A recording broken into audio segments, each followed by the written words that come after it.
नमस्कार दोस्तों, हमारे यूट्यूब चैनल उत्तराखंड ज्ञान यात्रा में आपका हार्दिक स्वागत है। दोस्तों, यह हमारे उत्तराखंड की परीक्षा वाणी की विशेष सीरीज है और इस सीरीज में हम उत्तराखंड जो हमारी परीक्षा वाणी पुस्तक है तो उसमें जितने भी अध्याय हैं सभी का विषयवार अध्ययन कर रहे हैं। और इसी क्रम में आज जो हमारा टॉपिक है तो यह उत्तराखंड का जो परीक्षा वाणी पुस्तक है जिसका अध्याय 10 है उत्तराखंड के सांस्कृतिक तत्व। तो इसमें आज हमारा टॉपिक है प्रमुख उत्सव या महोत्सव। तो उत्तराखंड परीक्षा वाणी पुस्तक में जो प्रमुख उत्सव या महोत्सव दिए गए हैं और उनसे संबंधित जितने भी फैक्ट हैं तो उन्हीं पर हम चर्चा करने वाले हैं। तो आइए प्रारंभ करते हैं। तो सबसे पहला जो हमारा उत्सव या महोत्सव है तो इसका नाम है नौठा कौथिग उत्सव या महोत्सव। तो यहाँ पर उत्तराखंड में कौथिग यहाँ पर जो मेले होते हैं या उत्सव होते हैं एक प्रकार से सामूहिक रूप से, तो उनको यहाँ पर मेला या कौथिग के रूप में जाना जाता है। तो गढ़वाल कुमाऊं का यह प्रसिद्ध उत्सव है और आयोजन की बात करें तो बैसाख के 5वें सोमवार या ज्येष्ठ के प्रथम सोमवार को यह आयोजित होता है। और यह गढ़वाल और कुमाऊं में नौठा कौथिग आपने सुना होगा। तो यह अलग अलग स्थानों में थोड़ा नाम में परिवर्तन हो जाता है, अलग अलग स्थानों में आयोजित किया जाता है। पहले एक दूसरे गांव के बीच यहाँ पर पत्थरों की वर्षा जिसमें कई घायल और मृत्यु भी हो जाती है। तो यहाँ पर पहले की अगर हम बात करें तो पहले जो इस प्रकार के जो नौठा कौथिग उत्सव होते हैं या महोत्सव होते हैं तो इनमें क्या होता है, एक पत्थरों की वर्षा की जाती है एक ग्रुप के द्वारा दूसरे ग्रुप में, जिसमें कई घायल कई तक यहाँ पर मृत्यु भी हो जाती थी, कई बार किसी के सिर में लग गए। तो यानी यहाँ पर जनहानि भी हमें देखने को मिलती थी पहले।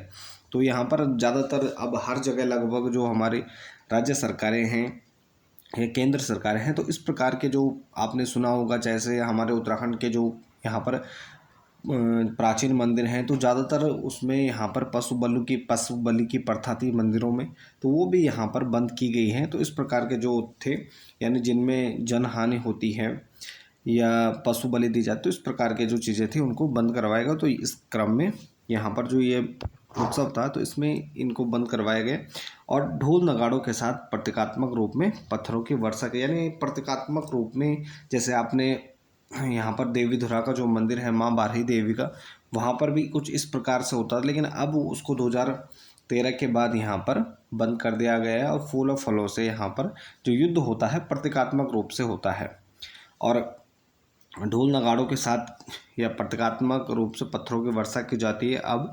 और उत्तराखंड के विभिन्न स्थानों में आयोजित होता है। नौठा कौथिग का नाम आपने जो विशेष सुना होगा तो यह आदि बद्री धाम चमोली में आयोजित होता है। इसके अलावा यहाँ पर देवी धुरा में इसी प्रकार का यहाँ पर उत्सव या महोत्सव होता है जिसमें इस प्रकार से पत्थरों की या वर्तमान में फूल या फलों की वर्षा की जाती है। पूर्णागिरि की बात करें, चंपावत में स्थित मंदिर है, शक्तिपीठ है, तो यहाँ पर भी कुछ इस प्रकार से महोत्सव मनाए जाते हैं। सोमेश्वर है द्वारहाट में और ये कुमाऊं के क्षेत्र में मुख्यतः हैं। तो आदि बद्री का जो ये नौठा कौथिग है तो इसे हिमालय महोत्सव के नाम से अब जाना जाता है।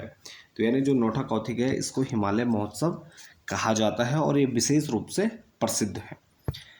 अब इसके बाद नेक्स्ट है गेंदी का खकोटी उत्सव। तो गेंदी का खकोटी उत्सव यहाँ पर पौड़ी गढ़वाल के समीप कुछ गाँव में आयोजित किया जाता है। तो यहाँ पर बसंत पंचमी से बैसाखी तक इसको आयोजित किया जाता है और पांडवों से जुड़ी हुई यह परंपरा है। मान्यता है कि राजा पांडु द्वारा यहाँ पर श्राद्ध तर्पण यज्ञ करवाया गया था इस क्षेत्र में। और जो ये खकोटी उत्सव है तो यहाँ पर गेंदी यानी पांडवकालीन यहाँ पर एक मान्यता है कि गेंदी जो मादा गैंडा होता है तो उसकी खाल खींचा जाता है और गेंदी पाने के लिए पांडवों को कई दिन तक यहाँ पर नागमल से युद्ध करना पड़ता है। तो यानी जो मादा गैंडा रहती है तो उसके खाल को पाने के लिए यहाँ पर पांडवों को कई दिन नागमल से युद्ध करना पड़ता है। बाद में अर्जुन के द्वारा मारा जाता है, गेंदी को मारने में सफल हो जाते हैं। और इसके अलावा यहाँ पर पांडवों द्वारा श्राद्ध तर्पण कार्यक्रम का विधिवत समाप्त किया जाता है। तो यहाँ पर कुछ ये पांडवकालीन मान्यताएं हैं। तो यह पौड़ी गढ़वाल में मनाया जाता है, बसंत पंचमी से बैसाखी तक आयोजन होता है और पांडव से जुड़ी यहाँ पर परंपराएं हैं या मान्यता है। और मेले में अब वर्तमान की अगर हम बात करें तो वर्तमान ये चीज़ तो पांडवकालीन हो गई, इस प्रकार की मान्यता कहा जाता है, इस प्रकार का घटनाक्रम हुआ था। वर्तमान में क्या होता है कि मेले में 5 युवक पांडव के रूप में बनते हैं और एक युवक नागमल और एक युवती नागमती की भूमिका निभाते हैं। यानी उसको एक नाटक स्वरूप में मंचन किया जाता है और ढोल दमाओं की ताल पर लोग रात भर यहाँ पर चौफला और झुमेलो नृत्य करते हैं। तो यहाँ पर लोगों द्वारा ढोल दमाओं के ताल, ढोल दमाओं तो यहाँ पर कॉमन होते हैं, हमारे विशिष्ट यहाँ पर पारंपरिक वाद्य हैं। तो ढोल दमाओं के तालों पर यहाँ पर जो लोग हैं तो वह चौफला और झुमेला और विभिन्न प्रकार के जो हमारे नृत्य हैं तो यहाँ पर नृत्य किए जाते हैं। और साथ में बैसाखी के दिन घर घर जाकर यहाँ पर पारंपरिक गीत गाने की भी परंपरा है। इसके बाद नेक्स्ट है सुरकंडा उत्सव। तो सुरकंडा उत्सव आपने सुना होगा, शक्तिपीठ है टिहरी जिले में और नरेंद्र नगर के पास है। यह जो मंदिर है यह चंबा मसूरी रोड पे है। तो यहाँ पर सुरकंडा देवी का प्रसिद्ध मंदिर है और टिहरी जिले में यह आता है। और यहाँ पर देवी की वार्षिक पूजा के अवसर पर यहाँ पर एक विशेष जो उत्सव है मनाया जाता है। धार्मिक दृष्टि से भी यह काफ़ी महत्वपूर्ण है और यहाँ पर दूर दूर से भक्तगण आते हैं जो अपनी मनोकामनाएं मांगते हैं, कईयों की पूर्ण होती हैं, तो उनके द्वारा भी इसमें प्रतिभाग किया जाता है। इसके बाद है शरदोत्सव। शरदोत्सव की बात करें तो पर्यटकों को आकर्षित करने ये तो आयोजन है और यह उत्तराखंड सरकार के द्वारा आयोजित किया जाता है। उत्तराखंड के विभिन्न क्षेत्रों में आयोजन होता है, अल्मोड़ा, मसूरी, पिथौरागढ़, चमोली, और पर्यटकों का मनोरंजन होता है। साथ ही यहाँ पर स्वास्थ्य लाभ भी होता है और ज़्यादा से ज़्यादा यहाँ पर टूरिज़्म को बढ़ाने के लिए इस प्रकार के जो इवेंट है या उत्सव हैं यह सरकार के द्वारा करवाए जाते हैं। इसके बाद है ग्रीष्मोत्सव और इसका उद्देश्य भी यहाँ पर जैसे शरदोत्सव है तो ऐसे ग्रीष्मोत्सव है। तो इसका उद्देश्य देशी और विदेशी पर्यटकों को यहाँ पर उत्तराखंड के क्षेत्र में आकर्षित करना, ज़्यादा से ज़्यादा यहाँ पर टूरिज्म को बढ़ावा देना राज्य के संस्कृति एवं पर्यटन विभाग द्वारा आयोजित किया जाता है और अल्मोड़ा में इसे आयोजित किया गया। इसके बाद नेक्स्ट है हिल यात्रा उत्सव। हिल यात्रा उत्सव की अगर हम बात करें तो मुख्यतः चरवाहों और कृषकों से संबंधित यह जो उत्सव है चरवाहों और कृषकों से संबंधित है। सोर घाटी पिथौरागढ़ का पुराना नाम भी है सोर। तो यहाँ पर सोर घाटी में धान रोपाई के समय यह मुख्यतः मनाया जाता है और यह जो उत्सव है तो मुख्यतः यह पश्चिमी नेपाल में गोरखाओं की देन मानी जाती है। यानी नेपाल से आया हुआ त्यौहार है, जुड़े हुए हैं, बॉर्डर एरिया है। तो यहाँ पर मुख्यतः कई परंपराएं या जो वहाँ पर संस्कृति होती है तो वह एक दूसरे में यहाँ पर मिलती जुलती हैं। तो यहाँ पर कहा जाता है यह पश्चिमी नेपाल की देन है और प्रतिमात्मक रूप से यह कुमोड़, बजेठी, रावल गांव, बिसाड़ भी कहा जाता है। तो यहाँ पर यह मनाया जाता है। और परिष्कृत रूप में अगर हम बात करें तो कनाली, छीना और अस्कोट के क्षेत्र में थोड़ा बहुत इस प्रकार का उत्सव हमें देखने को मिलता है।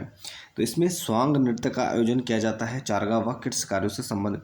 स्वांग नृत्य यानी ये नाटक का मंचन होता है, स्वांग किया जाता है। तो यहाँ पर चारगा और कृषि कार्यों से संबंधित यहाँ पर स्वांग किए जाते हैं और स्वांग में ही देव समूह द्वारा राक्षसों एवं दुरात्माओं पर विजय होते हुए दिखाए जाते हैं नाटक के माध्यम से, जिसे स्वांग भी हम कह सकते हैं। तो इसमें इस प्रकार के कुछ यहाँ पर दिखाए जाते हैं। इसके बाद है रम्माण उत्सव। रम्माण उत्सव की अगर हम बात करें तो चमोली के जोशीमठ ब्लॉक के सलोट, डूंगरा, सेलंग आदि गाँवों में इस उत्सव का आयोजन किया जाता है। प्रतिमा बैसाख माह में आयोजित होता है, यानी अप्रैल के माह के आसपास। और जो इसके पात्र होते हैं तो उनके द्वारा केमू यानी जो सैतूत है तो उसके मुखौटे लगाकर रामलीला के जो मुख्य प्रसंग होते हैं तो उनको लोक नृत्य की शैली में प्रस्तुत किया जाता है और इसी को यहाँ पर रम्माण उत्सव के नाम से जाना जाता है।